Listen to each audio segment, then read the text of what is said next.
ជំរាបសួរនេះគឺជារបៀបស្លម្ជូរខ្នុរជាមួយត្រីពោដំបូងដាក់ដាំទឹកហើយដាក់ខ្ទឹមសពី3កាពឹស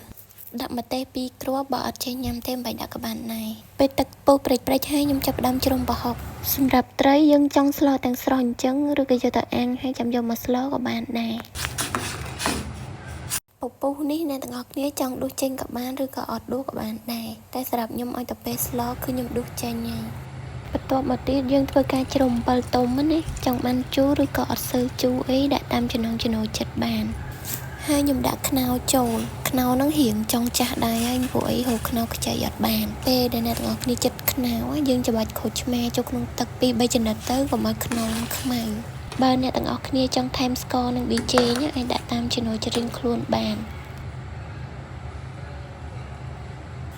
ចុងក្រោយគឺខ្ញុំបន្ថែមម្អមដើម្បីឲ្យសឡំម្ជូរខ្ញុំមានក្លិនកាន់តែឈ្ងុយសម្រាប់សឡំម្ជូរខ្ញុំចូលចិត្តប្រើម្រះព្រៅច្រើនជាងប៉ុន្តែដោយសារអត់មានម្រះព្រៅจึងប្រើម្អមជំនួសវិញសឡំម្ជូរយើងរួចរាល់ហើយបងប្អូនអរគុណសម្រាប់ការទស្សនាពីដើមដល់ចប់ណាបើចូលចិត្តកុំភ្លេចចុច Subscribe ឲ្យ Channel YouTube និង Follow Facebook Page ឲ្យម្នាក់មួយផងអរគុណច្រើនទាំងអស់គ្នាជម្រាបលាបាយបាយ